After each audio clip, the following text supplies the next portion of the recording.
अस्सलाम वालेकुम स्टूडेंट्स, आज है फिज़िक्स का लेक्चर नंबर 11B।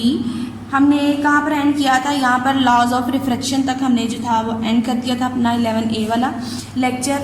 अब जो है हमने जो है स्टार्ट करना है अपना लेक्चर इस वाले टॉपिक से, speed of light in medium. Speed of light in medium का मतलब क्या है कि किस तरह से लाइट जो है कितनी स्पीड के साथ किसी भी मीडियम में जो है ट्रैवल करती है। इसके लिए क्या है कि refraction of light is cause by the difference, मतलब डिफरेंट मीडियम्स में क्या होता है कि स्पीड ऑफ लाइट डिफरेंट होती है। इसमें सिर्फ यही है जो आपने याद रखना है। अब आपके पास speed of light in air कितनी होती है? 3 × 10⁸ मीटर पर सेकेंड। उसके बाद वाटर में आपकी जो है कितनी होती है स्पीड ऑफ लाइट? 2.3 × 10⁸ मीटर पर सेकेंड। और ग्लास में आपके पास स्पीड ऑफ लाइट होती है 2 × 10⁸ मीटर पर सेकेंड।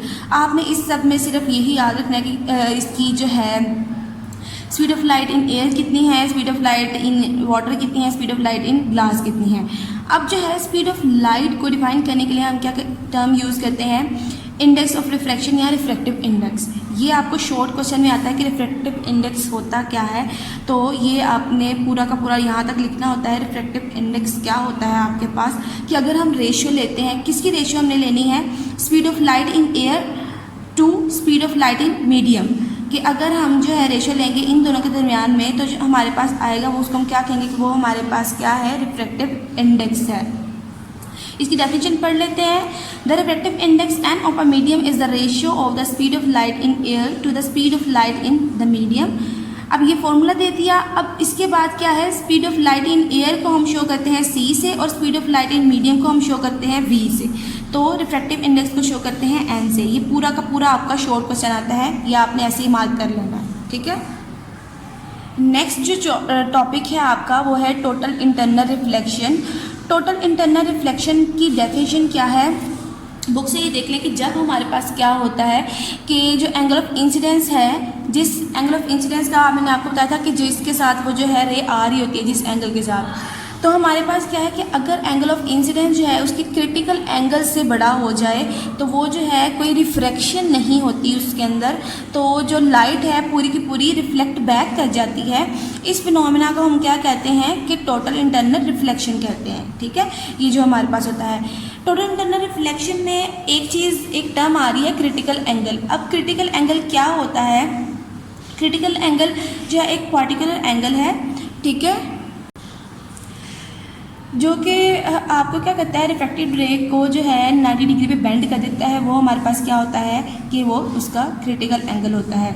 इसकी प्रॉपर डेफिनेशन क्या है? The angle of incidence that causes the refracted ray in the real medium to bend through 90 degree is called critical angle. The angle से लेके यहाँ तक is called the critical angle, ये critical angle की definition होगी। आगे जो है when the angle of incidence become larger than the critical angle no reflection occurs, the entire light is reflected back into the denser medium, this is known as the total internal reflection. इसको हम क्या कहते हैं? Total internal reflection कहते हैं।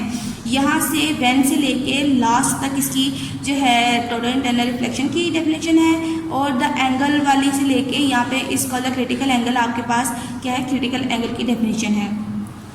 अब जो है टोटल इंटरनल रिफ्लेक्शन ये फिनोमेना हमने पढ़ लिया है किस तरह से होता है।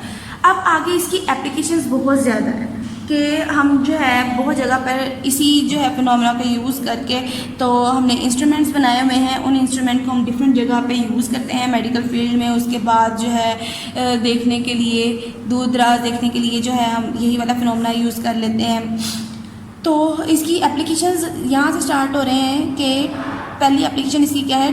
Totally internal reflecting prism. हम क्या बनाते हैं? टोटली इंटरनल रिफ्लेक्टिंग प्रिज्म बनाते हैं। इससे इसी फिनोमेना का यूज़ करके ऑप्टिकल फाइबर बनाते हैं, लाइट पाइप बनाते हैं, ठीक है, एंडोस्कोप वगैरह इसी फिनोमेना से बनती हैं। तो पहले हम पढ़ लेते हैं टोटल इंटरनली रिफ्लेक्टिंग प्रिज्म किस तरह से बनते हैं। हम पढ़ लेते हैं ये वाला। Many optical instrument use right angle prism to reflect the beam of light through 90 degree और 80 डिग्री। अब क्या करते हैं? बहुत सारे इंस्ट्रूमेंट्स यूज़ किए जाते हैं जो कि बीम ऑफ लाइट को जो है रिफ्लेक्ट करते हैं किसके ऊपर? 90, यहाँ पे 180 के एंगल के ऊपर। किस तरह में किन की चीज़ों में यूज़ करता है?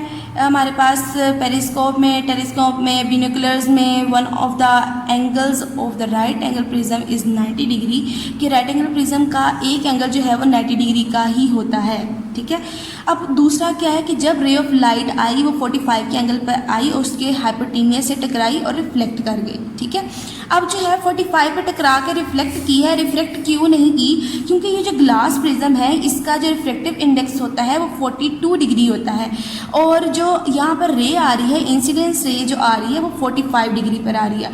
तो क्या हुआ कि 45 डिग्री बड़ा है 42 डिग्री से, तो क्या होगा कि यहाँ पे वो होगा जो है फिनोमेना हमारे पास अकर होगा टोटल इंटरनल रिफ्लेक्शन का, if the angle of incidence is greater than its critical angle then the total internal reflection occurs. ठीक है।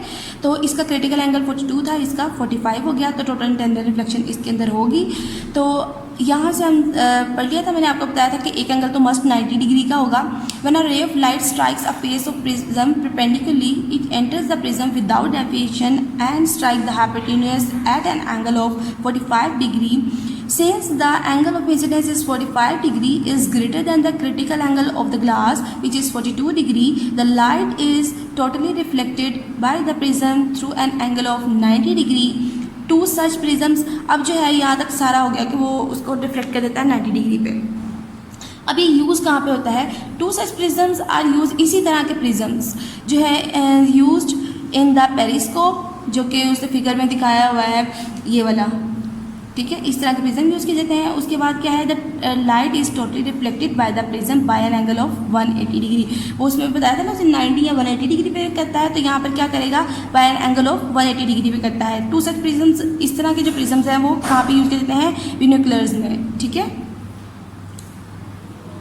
अब हमारे पास क्या है next, optical fibres. Optical fibre हमारे पास क्या होता है, ये हमारे बाल जितनी बारीक एक हमारे पास केबल होती है, उसमें क्या होता है कि टोटल इंटरनल रिफ्लेक्शन का फिनोमेना जो है इसके अंदर किया जाता है। किस तरह से कि इंसिडेंस रे आती है और क्या करती है, वहाँ से वो रिफ्लेक्ट कर जाती है। क्यों रिफ्लेक्ट कर जाती है? इसलिए क्योंकि वहाँ पर भी क्या है कि वो इंसिडेंस रे जो आएगी उसका एंगल जो होगा उसके क्रिटिकल एंगल से बड़ा होगा, वो रिफ्लेक्ट कर जाएगी। इसी तरह से जो है एक अलग जो है इसी तरह वायर जो है ना बारीक बारीक बनाई जाती हैं, फिर उनको इकट्ठा कर लिया जाता है। तो इनका यूज़ क्या होता है कि हम पहले एक वक्त में जो सिग्नल्स हमारे मिक्स हो जाते थे, अब क्या है एक वक्त में हम बहुत सारी फ़ोन कॉल्स ले सकते हैं। इसका ये यूज़ है कि हमारा जो सिग्नल्स है, हमारा डाटा जो है वो मिक्स नहीं होता और हमें अलग अलग जो है मिलता रहता है हमारा डाटा। अब हमारे पास क्या है, इसको डिटेल से पढ़ लेते हैं कि इसमें क्या लिखा है। Total internal reflection is used in the fiber optics, which has a number of advantages in the telecommunication field. Fiber optics consist of the hair-sized thread of glass or the plastic through which light can travel. अब क्या है कि वो बाल जितनी बारीक होती है जहाँ से लाइट जो है पास कर सकती है। The inner part of the fiber optic is called core. इसके अंदर वाले पार्ट को हम कोर कहते हैं। उसके बाद that carries the light and outer concentric हमारे पास शेल जो होता है उसको हम क्या कहते हैं? क्लैडिंग कह देते हैं। The core is made of the glass or the plastic of the relatively high index of refraction. ठीक है। जो उसका कोर है वो किससे बनाया जाता है कि ग्लास के प्लास्टिक से होता है, किससे? हाईली रिफ्लेक्टिव इंडेक्स से। उनका रिफ्लेक्शन जो है वो ज़्यादा होता है, रिफ्लेक्टिव इंडेक्स उनका ज़्यादा होता है। The cladding is made of the glass और द प्लास्टिक। अब जो क्लैडिंग है वो ग्लास और प्लास्टिक से बना, but the relatively low reflective index. अब जो है इसका कि इसका रिफ्लेक्टिव इंडेक्स जो है वो कम होगा। कोर का जो रिफ्लेक्टिव इंडेक्स वो ज़्यादा और हमारे पास क्लैडिंग का रिफ्लेक्टिव इंडेक्स कम। Light entering from one end of the core strikes the core cladding boundary at an angle of the incidence greater than the critical angle and is reflected back into the core. In this way light travels many kilometres with small loss of energy. जो है बहुत कम energy loss से वो travel कर जाती है।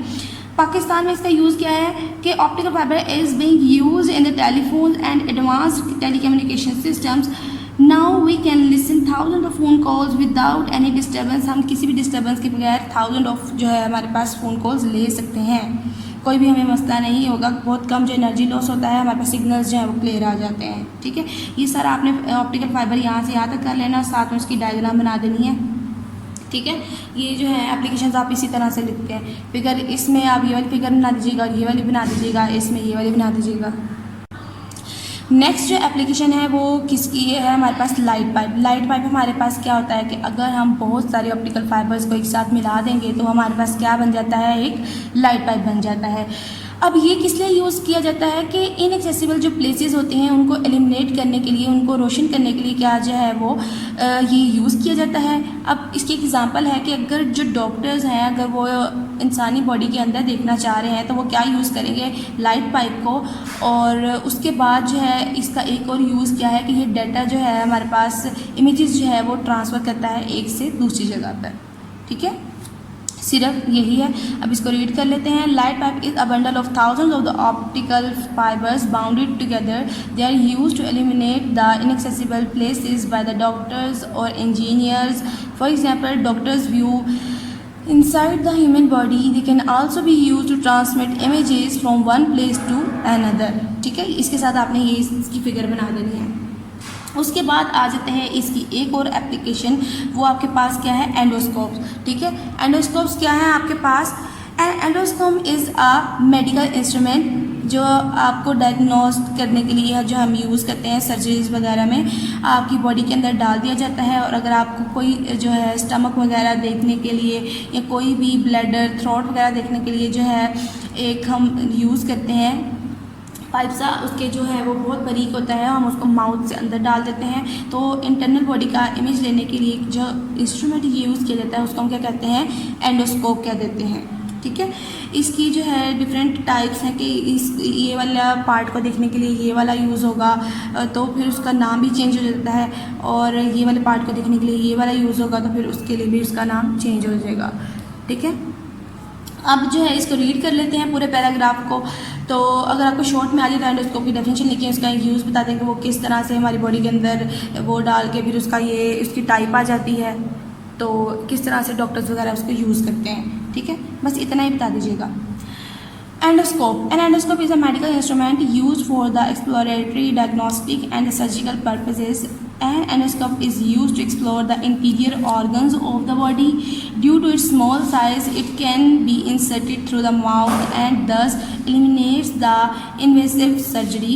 The endoscopes used to examine the stomach, bladder and throat are called the gastroscope. जो वाला एंडोस्कोप यूज़ किया जाएगा स्टमक, ब्लैडर और थ्रोट को देखने के लिए उसको हम क्या कहेंगे, गैस्ट्रोस्कोप कह देंगे। गैस्ट्रोस्कोप एंड द ब्रोंकोस्कोप हमारे पास क्या है रिस्पेक्टिवली, इसको हम ये भी कहते हैं। अब उसके बाद क्या है, an endoscope uses 2 fibre optics tube through a pipe. A medical procedure using the type of endoscope is called endoscopy. इस जो हमारे पास फील्ड है, जो प्रोसीजर हम यूज़ करते हैं एंडोस्कोप को यूज़ करके, उसको हम क्या कहेंगे कि वो हमारे पास क्या है, एंडोस्कोपी है। ये हमारे पास आप इसकी अलग डेफिनेशन भी मार्क कर लीजिए। अ medical procedure using any type of endoscope is called endoscopy. The light shines on the organs of the patient. अब ये वर्क किस तरह से करती है कि जो लाइट है वो ऑर्गन के ऊपर जो भी पेशेंट है उसके ऊपर पड़ती है, उसको एलिमिनेट कर देती है। To be examined by the entering through one of the fibre tubes of the endoscope, then light is transmitted back to the physician view lens. अब जो है लाइट उसके ऊपर पड़ी और फिर उसके बाद रिफ्लेक्ट की, और उसने रिफ्लेक्ट करके जो उसका जो डॉक्टर है, फिजिशियन है, वो देखने वाला है, वो क्या करेगा, उसके लेंस में उसका इमेज जो है वो देखेगा। देन लाइट इज वहाँ से through the other fibre tube by total internal reflection की वजह से। Flexible endoscopes have a tiny camera attach to the end. Flexible endoscopes के साथ एक छोटा सा कैमरा भी अटैच किया जाता है। Doctor can see the view recorded by the camera on a camera screen. अब वो कैमरा स्क्रीन पे उसको रिकॉर्ड भी कर लेते हैं कि किस तरह का इमेज हमें मिल रहा है, क्या डिफेक्ट है बॉडी के अंदर और ऑर्गन जो है वो किस हद तक डिफेक्टिव है। ठीक है, तो फिर हम उस सर्जरी से बच जाते हैं कि इस तरह से क्योरेबल है, जल्दी है कि नहीं है, सर्जरी की ज़रूरत है या नहीं है। ठीक है, तो ये हमारे पास टेक्निक हम यूज़ करते हैं एंडोस्कोपी। नेक्स्ट हमारे पास रिफ्रैक्शन थ्रू प्रिज्म। प्रिज्म के थ्रू रिफ्रैक्शन किस तरह से होती है, अगर आप ये फिगर देखें यहाँ पर, इसमें क्या है, ये इस वाली फिगर में कि ये एक इस इंसिडेंट रे आई है, यहाँ पर उसने इसके साथ क्या बना दिया, एक इंसिडेंट एंगल आई बना दिया। ठीक है, उसके बाद यहाँ पर उसने इंसिडेंट एंगल बना दिया। अब क्या है, यहाँ से आई है रे तो यहाँ से बेंड होगी, बेंड होने के बाद यहाँ से स्ट्रेट गई, स्ट्रेट करने के बाद क्या किया कि वो रिफ्लेक्ट कर गई अपने पार्ट से, ठीक है, अपने पाथ से वो रिफ्लेक्ट की। तो ये हमारे पास ये जो रिफ्रैक्टिंग रे है हमारे पास, जिसको हमने नाम दिया है FS का, ये पैरेलल नहीं है किसके, हमारे पास EP के। अब जो है इसमें एंगल ऑफ रिफ्रैक्शन है, जो रे आपके पास आई है वो क्या करेगी कि वो एंगल ऑफ रिफ्रैक्शन भी बनाएगी, reflected ray obviously angle of refraction बनाएगी, हम पीछे पढ़ चुके हैं। लेकिन इसमें सारा एक और प्रोसीजर ये है कि यहाँ पर एंगल ऑफ डेविएशन निकालना होता है। हमने एंगल ऑफ डेविएशन के लिए क्या करते हैं हम कि जो हमारी रिफ्लेक्टेड रे है हम इसको पीछे की तरफ बढ़ाते हैं, और ये जो हमारे पास इंसिडेंट रे है इसको हम पीछे की तरफ बढ़ाते हैं। अब क्या है कि यहाँ पर जो एंगल बनेगा ना, ये जो रे जो है इंसिडेंट रे के साथ जो एंगल बनाएगी इसको हम कहेंगे एंगल ऑफ डेविएशन, ठीक है, कि इस तरह से ये एंगल ऑफ डेविएशन हमारे पास निकल आता है। सारे में यही लिखा हुआ है पूरे के पूरे में किस तरह से रिफ्रैक्शन थ्रू प्रिज्म होती है। तो पढ़ लेते हैं इसको। Prism is a transparent object with at least two smooth planes face inclined towards each other from which the light is reflected. In case of triangular prism में हमारे पास क्या होगा, the emergent ray is not parallel to the incident ray, जो हमारे पास ये वाली रे है इसके पैरेलल नहीं है। It is deviated by the prism from its original path, ये जो है वो अपने पाथ से डेविएट की गई है। The incident ray PE makes an angle of the incidence at point E, वो E पॉइंट पे एंगल ऑफ इंसिडेंस बनाती है इंसिडेंस रे, and is reflected toward the normal, वो नॉर्मल की तरफ रिफ्लेक्ट कर जाती है EF, जो ये नॉर्मल की तरफ रिफ्लेक्ट करगी, इसको हमने नाम दे दिया EF वाली लाइन। द रिफ्लेक्टेड रे जो है आपके पास EF makes an angle reflection. अब ये जो EF वाली लाइन है ये आपके पास क्या करेगी, ये वाली रे एंगल ऑफ रिफ्लेक्शन बनाएगी। उसके बाद क्या है जिसको R का नाम देते हैं, with the normal inside the prism and travel to the other face of the prism, और जो आगे जो है वो अपनी पाथ पर चल पड़ेगी। This ray emerge out from the prism at point F, वो एट पॉइंट F पे इमर्ज हो जाती है। तो उसके बाद क्या है और कौन सा एंगल बनाती है, एंगल E बना देती है। Hence the emerging ray FS is not parallel to the incidence ray, अभी जो इमर्जिंग रे है ये इसके जो है वो पैरेलल नहीं है। उसके बाद आपके पास क्या आएगा, hence the emerging ray FS is not parallel to the incidence ray but is deviated by an angle D which is called the angle of deviation। लेकिन ये जो है एंगल ऑफ D जो है डेविएशन एंगल बनाती है, ठीक है। यहाँ पर एंगल ऑफ डेविएशन मैंने आपको बता दिया किस तरह से निकालना कि ये जो इमर्जिंग रे है इसको पीछे की तरफ बढ़ाएं और हमारे पास इंसिडेंस रे को पीछे की तरफ बनाएं। यहाँ पर जो एंगल बनेगा इंसिडेंस रे के साथ ये इस रे का, तो हमारे पास वो एंगल ऑफ डेविएशन निकल आएगा। नेक्स्ट आपके पास लेंसेज, जिस तरह से हमने मिरर पढ़ा था इस तरह हमारे पास लेंसेज की भी 2 टाइप्स हैं। मिरर में हमारे पास क्या होता था कि रिफ्लेक्शन की वजह से जो है इमेज फॉर्मेशन बनता था, यहाँ पर रिफ्रैक्शन की वजह से बनता है, ठीक है। इसकी हमारे पास टाइप्स हैं आगे कि यहाँ पर भी हमारे पास कन्वेक्स लेंस और कनकेव लेंस होता है। कन्वेक्स लेंस को हम कन्वर्जिंग लेंस कहते हैं और ये थोड़ा सा ये थिक होता है एट द सेंटर्स, और जो हमारे पास कनकेव लेंस है उसको हम डाइवर्जिंग लेंस भी कहते हैं कि डाइवर्ज हो जाती हैं रेज उसके पॉइंट से। उसके बाद क्या है कि ये हमारे पास क्या होता है, थिन होता है सेंटर से और थिक होता है एजेस से। ये जो है हमारे पास कनकेव लेंस है, ये हमारे पास क्या है कन्वेक्स लेंस है, ठीक है। अब हम इसका पढ़ लेते हैं। अ lens is a transparent material having 2 surfaces of which at least 1 is curved. अब आपके पास इसकी डेफिनेशन होगी, lenses refract light in such a way that an image of the object is formed, कि उसका जो इमेज बन जाए। अब इसके यूजेस आगे किस तरह से लेंसेज को हम यूज़ करते हैं। Lenses of any different types are use in optical devices such as cameras, eye glasses, microscope, telescope and the projectors वगैरह में हम इन सबको यूज़ करते हैं। ये आपने आगे यूजेस बता देने हैं, लेंस की डेफिनेशन, उसके आगे उसके यूजेस, अब उससे आगे उसकी टाइप्स आ जाती हैं। फर्स्ट वाली कौन सी है, कन्वर्जिंग लेंस है। यहाँ से लिखें कि there are 2 types of the lenses, लिख लिया आपने नाम दे के, एक लाइन में लिखें कन्वर्जिंग लेंस, एक लाइन में लिखें डाइवर्जिंग लेंस। कन्वर्जिंग लेंस आगे लिखें कन्वेक्स लेंस और यहाँ पे डाइवर्जिंग के साथ ही लिख दें कनकेव लेंस। अब हमारे पास कन्वेक्स लेंस क्या होता है, the lens which causes incident parallel rays to converge at a principal axis. क्या है, each of the 2 surfaces of a spherical lens is a section of sphere. The line passing through the 2 centers of curvatures of the lens is called principal axis। उसको हम क्या कहेंगे कि जो line हमारे पास उसके सेंटर ऑफ कर्वेचर में से गुजरेगी उसको हम क्या कहेंगे, प्रिंसिपल एक्सिस कहेंगे। ये वाली फिगर देखें, इस फिगर में हमारे पास ये जो लाइन है इसको हम कहते हैं, ये लाइन जो है सेंटर ऑफ कर्वेचर में से गुजरी है, तो ये हमारे पास क्या है, प्रिंसिपल एक्सिस है। ये हमारे पास किसकी है, कन्वेक्स लेंस के लिए। कनकेव लेंस ये बना हुआ है, इसमें भी हमारे पास जो लाइन है इसके सेंटर ऑफ कर्वेचर में से गुजर रही है, उसी को हम प्रिंसिपल एक्सिस ही कहेंगे। उसके बाद आ जाता है जी ऑप्टिकल सेंटर, कि ये वाला जो पॉइंट है इसको हम क्या कहते हैं, इसका ऑप्टिकल सेंटर कहते हैं, और ये वाला जो पॉइंट है ये कनकेव लेंस का, इसको भी हम ऑप्टिकल सेंटर कहते हैं। अब बात आ जाती है आगे प्रिंसिपल फोकस की। मैंने आपको प्रिंसिपल फोकस ये जो है इसकी डेफिनेशन क्या है प्रिंसिपल फोकस की, कि ये जो सारी रेज आई हैं कन्वेक्स लेंस में जो है कन्वर्ज हो जाती हैं एक पॉइंट के ऊपर। इस वाले पॉइंट को हम क्या कहते हैं, इस वाले पॉइंट को हम कहते हैं प्रिंसिपल फोकस। ठीक है, कि यहाँ से ये सारी रेज आई और एक पॉइंट पर जो है वो इकट्ठी होगी, तो ये हमारे पास इसका प्रिंसिपल फोकस पॉइंट है। उसके बाद हमारे पास जो है कनकेव लेंस का प्रिंसिपल फोकस पॉइंट कहाँ पर आता है, कि कनकेव लेंस हमारे पास क्या करता है, रेस को डाइवर्ज कर देता है ना, तो ये इसने सारी रेस को डाइवर्ज कर दिया। अब हमें क्या करना पड़ता है, पीछे की तरफ सारी जो हमारे पास रेज हैं उनको हम पीछे की तरफ बढ़ाते हैं। ठीक है, यहाँ से हम पीछे की तरफ बढ़ा दिया, तो अब क्या है, यहाँ पर जो सारी रेज जो है इकट्ठी होंगी तो वो हमारे पास क्या होगा, इसका फोकस पॉइंट यहाँ पर होगा। कन्वेक्स का आगे की तरफ और कनकेव का पीछे की तरफ होगा। उसके बाद जो है फोकल लेंथ की बात आती है, कि फोकल लेंथ क्या होता है। ऑप्टिकल सेंटर से फोकस पॉइंट तक का डिस्टेंस हमारे पास क्या था, कि इसको हम कहते हैं कि ये आपके पास क्या है, फोकल लेंथ है। ठीक है, ऑप्टिकल सेंटर से फोकल पॉइंट तक का डिस्टेंस फोकल लेंथ हो गया। इसका यहाँ से यहाँ तक, इसका यहाँ से यहाँ तक। ठीक है, अब पढ़ लेते हैं प्रिंसिपल फोकस को। The light ray traveling parallel to the principal axis of a convex lens after refraction meet at a point on the principal axis called the principal focus or the focal point f. Hence, convex lens is called a converging lens. For a concave lens, the parallel ray appear to come from a point behind the lens called the principal focus. Hence, a concave lens is diverging lens. इसलिए उसको converging और diverging इसलिए कहते हैं कि इसका focus आगे होता है, इसका फोकस पीछे होता है। अब हमारे पास फोकल लेंथ आ जाती है। फोकल लेंथ की डेफिनेशन आपने क्या करनी है, कि this is the distance between the optical centre and the principal focus. ठीक है, ये डेफिनेशन लिख के आपने जब भी ये साइड टर्म्स बतानी है, अगर प्रिंसिपल फोकस भी आ गया तो आपने अलग इसकी डेफिनेशन बनानी है, कि कन्वेक्स जो लेंस है इसका फोकस पॉइंट यहाँ है, कनकेव का यहाँ है। ठीक है, अगर फोकल लेंथ आ जाए फिर भी आपने डायग्राम बनानी है, इसके साथ जितनी भी डेफिनेशन आ जाती हैं उसके साथ आपने फिगर अलग ही बनानी है। मतलब फिर आप ये करेंगे कि उसमें सिर्फ जो डेफिनेशन उसने पूछी हुई है सिर्फ उसी को शो करेंगे आप। ठीक है, ये आपका कंप्लीट हो गई सारी टर्म्स। एक और जो टर्म आती है वो है आपके पास power of a lens. Power of a lens हमारे पास क्या होती है, कि अगर जो है रेसिप्रोकल ऑफ फोकल लेंथ जो है हमारे पास, ये हमारे पास क्या है, पावर ऑफ लेंस है।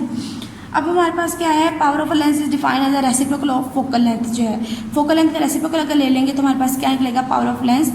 Power of lens is equal to 1/, focal length in metres. अब फोकल लेंथ को मीटर्स में होना चाहिए। अब उसके बाद क्या है, पावर का सिस्टम इंटरनेशनल यूनिट्स क्या है, हमारे पास डायोप्टर है।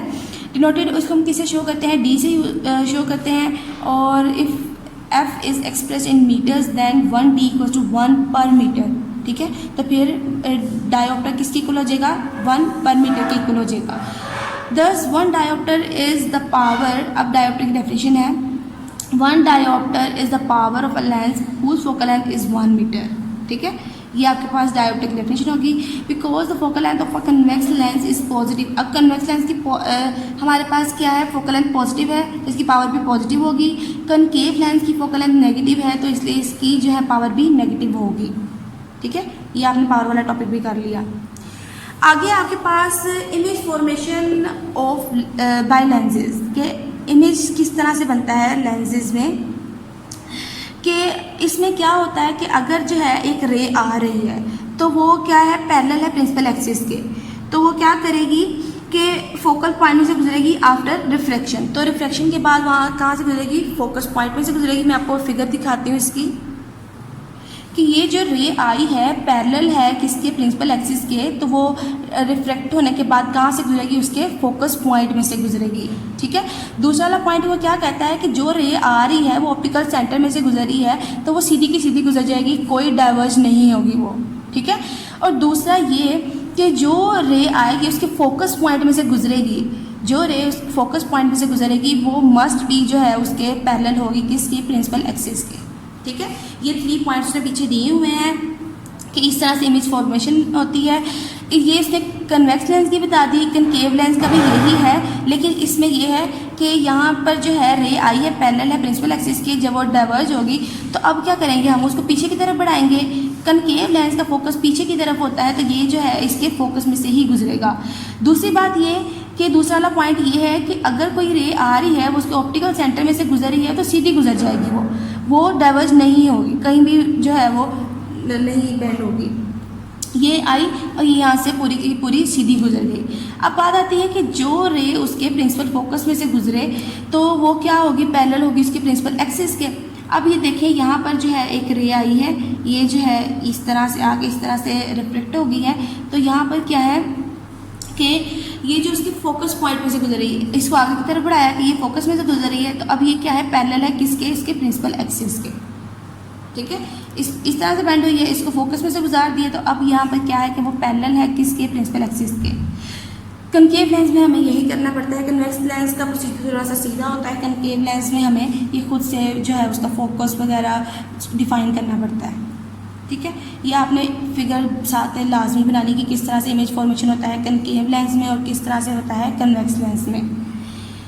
अब दूसरा है आपके पास कि कन्वेक्स लेंस में किस तरह से इमेज जो है वो बनते हैं, मतलब कि ऑब्जेक्ट कहाँ पर हो तो किस तरह का इमेज बनेगा, अगर ऑब्जेक्ट फोकस पे है, टू फोकस पे है तो कैसे कैसे इमेज बनेगा। ठीक है, वो सारा आपने बताना है यहाँ पर। ये आपने 8th क्लास में पढ़ा हुआ है, लेकिन इसको हम डिटेल से जो है वो डिस्कस करेंगे कि अगर तो हमारे पास ऑब्जेक्ट जो है वो 2F से पीछे हुआ, ये आपने बना लिया प्रिंसिपल एक्सिस, यहाँ पे आपने अपने फोकस पॉइंट लगा लिए, ये F, ये 2F, ये भी F और ये 2F, ये इसका ऑप्टिकल सेंटर हो गया और ये वाली लाइन उसकी प्रिंसिपल एक्सिस होगी। अब क्या किया है कि ऑब्जेक्ट जो है आपके पास 2F से पीछे है, यहाँ पर ये ऑब्जेक्ट जो है आपका ये वाली फिगर में जो 2F से पीछे है। ठीक है, तो अब क्या हुआ, वही वाली बात कि यहाँ पर एक रे आई जो है उसके फोकस में से गुजरेगी, जो प्रिंसिपल एक्सिस के पैरेलल थी तो फिर वो उसके फोकस में से गुजर गई। दूसरी रे आई वो क्या हुई कि उसके ऑप्टिकल सेंटर में से गुजरी तो बैंड हुए बगैर गुजर गई। अब तीसरी रे जो है वो क्या करेगी, जो उसके फोकस में से गुजरेगी ना तो वो क्या होगी, प्रिंसिपल एक्सिस के पैरेलल होगी। ये हमने ऊपर पढ़ा है ना सारा कि ये इस तरह से होगा। तो ये क्या है कि सारे एक जो है एक पॉइंट पे जो है वो कन्वर्ज हो जाएंगे ये सारी रेज। अब जो कन्वर्ज होके हमें इमेज मिलेगा वो क्या होगा, हमारे पास 2F से पीछे आएगा। मतलब कि अगर हमारे पास यहाँ पर कि पीछे था 2F से पीछे की तरफ था तो ये हमारे पास F से थोड़ा सा आगे 2F से थोड़ा सा पीछे हमें इमेज मिलेगा। ठीक है, the image is between the F and 2F real inverted smaller than the, ये F और 2F के दरमियान में इमेज मिलेगा हमें। और वो किस तरह की उसकी नेचर क्या होगी कि वो रियल इमेज होगा, इन्वर्टेड होगा, उल्टा होगा और छोटा होगा ऑब्जेक्ट से। देखिए ये ऑब्जेक्ट से थोड़ा सा छोटा है तो इस तरह का इमेज बनेगा अगर जो है ऑब्जेक्ट जो है वो 2F से पीछे हुआ। अब ये एक केस पढ़ लिया हमने। सेकंड केस क्या है कि अगर ऑब्जेक्ट 2F के ऊपर हुआ, तो अगर ऑब्जेक्ट 2F के ऊपर होता है तो फिर क्या होता है कि वही वाला सारा प्रोसीजर कि यहाँ से रे आएगी, पास करेगी, तो कन्वर्ज करने के बाद यहाँ से जो है वो इमेज बना देगी। 2F पे अगर ऑब्जेक्ट हुआ तो इमेज भी 2F पे ही बनेगा। ठीक है, लेकिन उसकी नेचर क्या होगी कि वो रियल होगा, इन्वर्टेड उल्टा होगा और the same size of object होगा, सेम होगा, जितना ऑब्जेक्ट का साइज होगा उतना ही इमेज का साइज होगा। ठीक है, रिजल्ट आपने साथ में लिखने हैं। अगर ये आपको केसेस आ जाते हैं तो आपने लिखना है ऑब्जेक्ट एट 2F, फिर उसके बाद ये सारी फिगर बनानी है, एक्सप्लेन करना चाहें तो एक्सप्लेन कर दें और उसके बाद आपने रिजल्ट में ये लिखना है कि इमेज की नेचर क्या है। ठीक है, नेक्स्ट जो है आपके पास ये वाला है कि हमारे पास object between F and 2F, अगर जो है ऑब्जेक्ट F और 2F के दरमियान आ गया तो फिर क्या होगा, अगर ऑब्जेक्ट जो है वो F और 2F के दरमियान में आ गया तो इस तरह से इमेज यहाँ पर बनेगा और वो 2F से आगे की तरफ बनेगा, मतलब 2F से पीछे की तरफ, यहाँ पर आगे। यहाँ से अगर 2F से आगे की तरफ आ गया, F और 2F के दरमियान में ऑब्जेक्ट पड़ा है तो इमेज यहाँ पर आके बनेगा 2F के पीछे, और ये जो है वो ऑब्जेक्ट से थोड़ा सा बड़ा होगा। ये जो इमेज हमारे पास बनेगा ये ऑब्जेक्ट से बड़ा होगा। तो आपने इसकी नेचर क्या लिखनी है, the image is beyond 2F, जो F से पीछे है, लेकिन इसकी नेचर क्या है, रियल और इन्वर्टेड ही है और लार्जर देन द ऑब्जेक्ट है। इमेज जो है वो ऑब्जेक्ट से बड़ा होगा। अब आ जाती है कि ऑब्जेक्ट अगर F के ऊपर हुआ तो अब ये देखिए यहाँ पर हमने 3 रेज लेनी थी ना, ये आई से था, ऑब्जेक्ट आगे आता गया, ये वाली रे नीचे जाती गई। अब हमारे पास यहाँ पर सिर्फ जो है वो 2 रेज बचती हैं, ये वाली एक ये और एक ये वाली रे। अब एक रे जो फोकस में से गुजर गई, दूसरी रे जो है वो यहाँ पर इसमें से गुजर गई। ठीक है, अब ये जो 2 रेज हैं ये एक दूसरे के पैरेलल चल रही हैं, मतलब ये कहीं भी जाकर नहीं मिलेंगी। ठीक है, कहीं भी जाके कन्वर्ज नहीं होगी। तो इसमें हमारे पास कोई इमेज हमें नहीं मिलता। जब जो है ऑब्जेक्ट एफ पर होगा तो हमें कोई भी इमेज नहीं मिलेगा, ठीक है। No image is form because the reflected rays are parallel and never meet, वो पैरेलल और कभी भी मिलते नहीं हैं।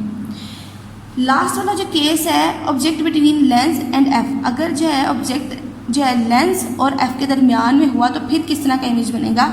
अगर ऑब्जेक्ट लेंस और इसके दरमियान में बना तो ये रे आई यहाँ से रिफ्लेक्ट कर गई, ये हम इसको पीछे की तरफ बढ़ा देते हैं, ठीक है। पीछे की तरफ बढ़ाने के बाद क्या आता है कि एक पॉइंट पे जाकर ये जो है आपस में मिल जाती है, ये बिल्कुल पैरेलल है, ये इनके दरमियान डिस्टेंस देखें ये पैरेलल नहीं है एक दूसरे के, ये पीछे की तरफ जाके मिल जाते हैं। ये जो पॉइंट आता है कि यहाँ पर जो है हमें कोई इमेज मिल जाता है, लेकिन यहाँ पर क्या होगा कि इमेज हमारे पास लेंस के पीछे बनेगा तो फिर वो क्या बनेगा, वर्चुअल बनेगा। उसके बाद क्या होगा, वो इरेक्ट होगा, उल्टा होगा और लार्जर देन द ऑब्जेक्ट और ऑब्जेक्ट से हमारे पास बड़ा हो जाएगा, ठीक है। हमारे पास जो इमेज लेंस के पीछे बनते हैं उसको कहते हैं कि वर्चुअल इरेक्ट इमेज बनता है हमारे पास, और वो जो है वो लार्जर देन ऑब्जेक्ट होगा। यहाँ पे the image is behind the object virtual erect and larger than object. यहाँ पर आपका ये सारा टॉपिक जो है वो इस लेक्चर के कंप्लीट हो जाते हैं। तो जो हमारे पास टॉपिक्स हैं वो सेकेंड टर्म में स्टार्ट करेंगे।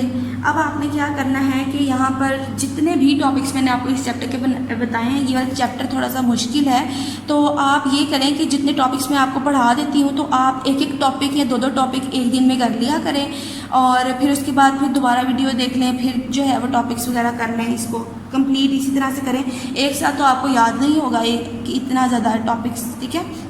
तो जो टॉपिक्स मुश्किल हों उनको एक दिन में एक ही कर लिया करें, ठीक है। सारा आपने याद करना है, और ये जो लॉन्ग क्वेश्चंस हैं इनको आपने अपनी नीट कॉपीज़ पर लिखना होता है। हमेशा हर लेक्चर में मैं कहती हूँ आपको, तो अच्छे तरीके से याद कीजिएगा। स्टे ब्लेस्ड, अल्लाह हाफ़िज़।